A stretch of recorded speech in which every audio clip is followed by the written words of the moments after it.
Next up on WTV, the UIL Academic District meet, this week's edition of Mystery Movie, and Real Talk. WTV's Daily Update starts now.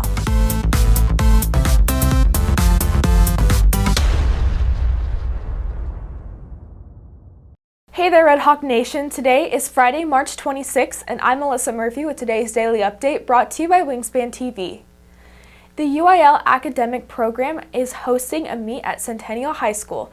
WTV's Kate Graham has the details. With the UIL academic events being canceled last year due to COVID, students are set to compete today and tomorrow in different academic competitions ranging from journalism to computer science. We have several different events that students can compete in. And at the district meet, it's limited how many can compete in each event, and whoever places a certain placing, sometimes it's only first place or first through third, can advance to the next level, which is regionals. So there are several different events from accounting to science where they have 4 different categories that they'll compete in with a written test, and some tests are hands-on and others are written test. For Wingspan Managing Editor Senior Anna Quinn, UIL contests are a bit different than the work she normally does, but she hopes that her daily work for Wingspan will serve her well. So the UIL Academic Competition for Journalism is it's a competition where you go into a school and there's, I think, like 6 events, and the events range from like 30 minutes to 45 minutes, and you write like a story or like a headline depending on what your event is. And how I'm preparing for the competition is just writing stories like I do every week, but putting more of an emphasis on like my writing and the words I use and just like the execution of it. Like most UIL events, the academic competition is taking many COVID precautions. So we have made to stay in line with COVID guidelines and social distancing and try to keep the crowds with 10 high schools a little bit smaller.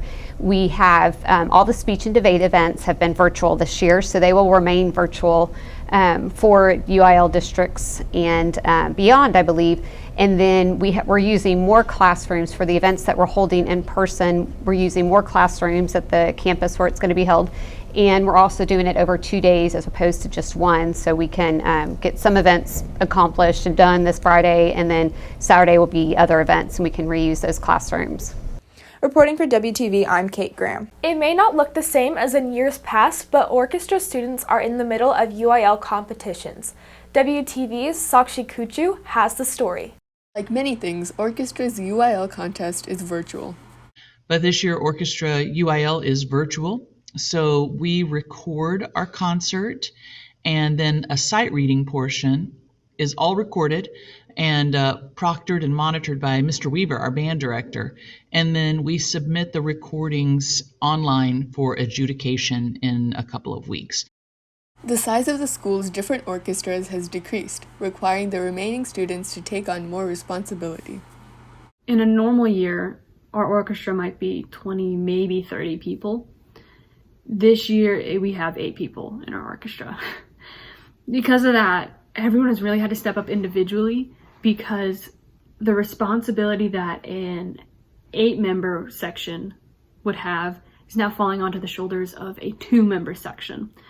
Preparation for UIL mainly consists of working on musical literacy and musicality. Prep for UIL is a lot of working on musical literacy and musicality. Musical literacy is all about, being able to understand music, how it works, being able to know rhythms and pitches and all that. And musicality is all about making it sound good.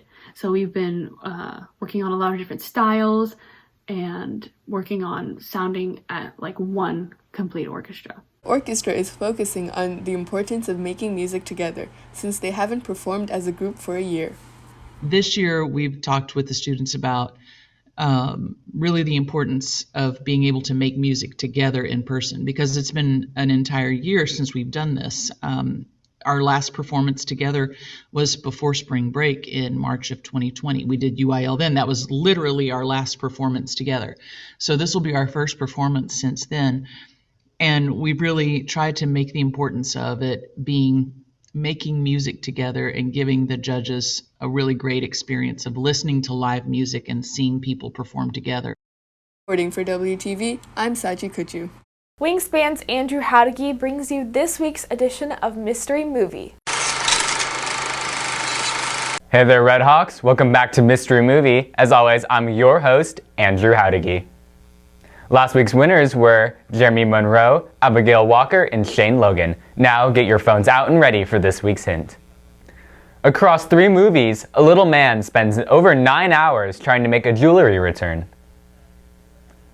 If you think you know the correct answer, scan the QR code or go to the link below to access the Google form. If you missed the hint, it's provided again on the Google form. Good luck.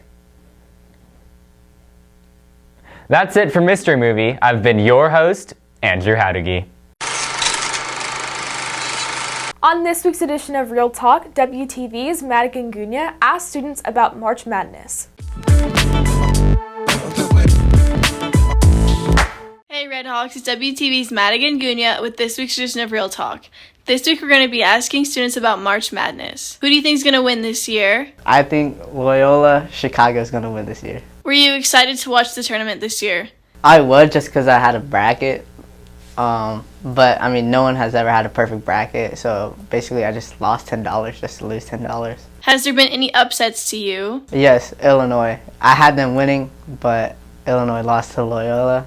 But I mean, my hometown Chicago, so I'm repping both. Do you think COVID has affected the tournament this year? I think it has, just because like the stands, like the fans have like so much to do with it, so you have to take that into factor. Reporting for WTV, I'm Madigan Gunya.